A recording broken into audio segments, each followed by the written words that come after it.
मसीह में मेरे प्रिय भाई बहनों, आप सभी को जय मसीह की। Praise the Lord. मैं आशा करता हूं कि आप सभी खुश होंगे, आनंदित हैं और जिंदा लहू चैनल में आप सभी का स्वागत करता हूं। यदि आप हमारे चैनल में नए हैं तो चैनल को सब्सक्राइब करें, बेल आइकन को भी दबा दें ताकि आने वाले हर एक वीडियो के नोटिफिकेशन आप तक सबसे पहले पहुंचे। मेरे प्रिय, जिस प्रकार आप जानते हैं कि ये दुनिया हिल रही है, ये दुनिया परमेश्वर के क्रोध के नीचे दब रही है, क्योंकि ये दुनिया ने बहुत सारा पाप किया। मैं सिर्फ भारत देश की बात नहीं कर रहा हूँ और ना ही और दूसरे देश की बात कर रहा हूँ, मैं दुनिया की बात कर रहा हूँ। मेरे प्रियो, सचमुच में आज परमेश्वर का क्रोध पूरे दुनिया में, पूरे जगत में, क्योंकि इस जगत ने परमेश्वर को कुछ नहीं दिया। इस जगत ने पाप, अपराध, एक दूसरे का धोखा, एक दूसरे को फ्रेब करना, एक दूसरे को फंसाना, यही काम किया।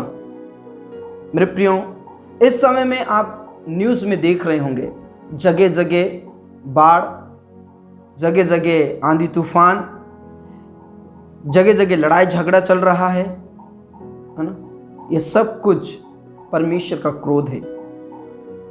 इसी तरह एक तस्वीर देख सकते हैं मेरे प्रियो, पाकिस्तान की, जो पूरा डूब में चल रहा है। बहुत बड़ी बाढ़ आ गई है, परमेश्वर का क्रोध बढ़ रहा है। अब इस तस्वीरों को देखिए। पाकिस्तान में बाढ़ के कहर से दिल दहलाने देने वाली तस्वीरें विद द विजुअल्स।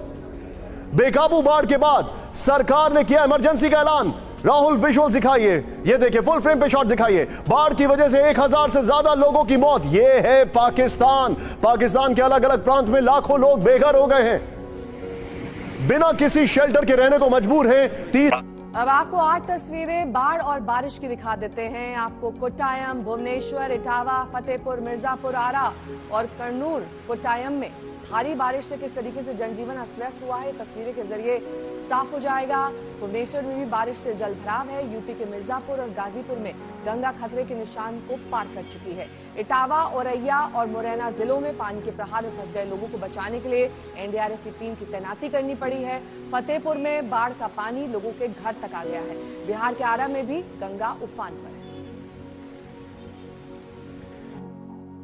जिस प्रकार आपने इन तस्वीरों को देखा मेरे प्रियो, कि किस प्रकार लोग नाश हो रहे हैं, किस प्रकार लोग बेघर हो रहे हैं, किस प्रकार लोग अपनी जान को गंवा रहे हैं। मेरे प्रियो, ये होना तय है, क्योंकि परमेश्वर का क्रोध है ये। और परमेश्वर का क्रोध ऐसे ही नहीं आता है।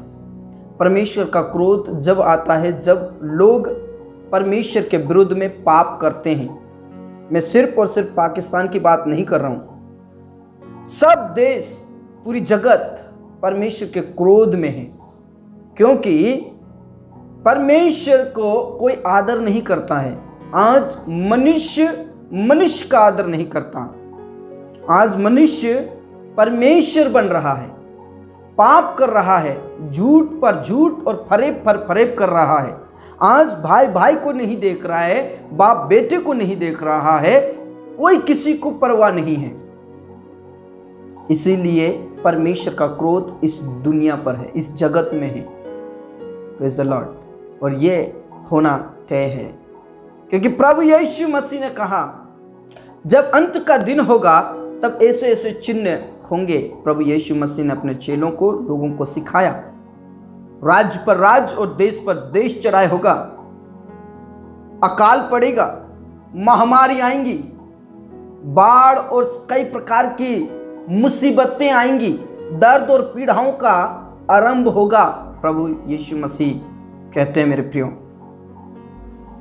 अब ऐसी परिस्थिति में मुझे और आपको क्या करना चाहिए? हम कैसे परमेश्वर के क्रोध से बच सकें? मेरे प्रियो, हम यदि परमेश्वर के क्रोध से बचना है तो प्रार्थना का जीवन हमें जीना पड़ेगा। मेरे प्रियो, प्रार्थना का जीवन जीना पड़ेगा, क्योंकि परमेश्वर पिता के वचन में साफ लिखा है, सावधान रहो कि तुम्हें कोई भरमाने ना पाए। परमेश्वर का वचन हमसे कहता है कि प्रार्थना करते रहो, जागते रहो। वचन में ये कहा, प्रेज़ द लॉर्ड। इसीलिए हमें प्रार्थना करते रहना है और हमें हर इंसानों के लिए, हर देश के लिए, इस जगत के लिए प्रार्थना करना है। Praise the Lord. हम दुनिया की भीड़ में ना खोएं, हम जीवन की चिंताओं के सुस्तीपन में ना जीवन जिएं। हम जितने भी मसीही भाई बहन हैं, जितने भी हम परमेश्वर के बेटा और बेटी हैं, हमारा जीवन प्रार्थना का जीवन होना चाहिए। Praise the Lord. मेरे प्रिय, आपके बीच में एक दो वचन में पढ़ना चाहूँगा। मत्ती सुसमाचार 24 उसका 42 और 44। इसलिए जागते रहो, क्योंकि तुम नहीं जानते हो कि तुम्हारा प्रभु किस दिन आएगा। 44। इसलिए तुम भी तैयार रहो, क्योंकि जिस घड़ी के विषय में तुम सोचते भी नहीं हो, उसी घड़ी मनुष्य का पुत्र आ जाएगा।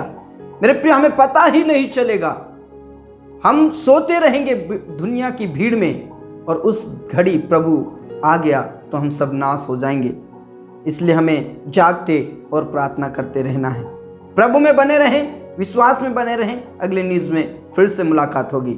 सबको जय मसीह की।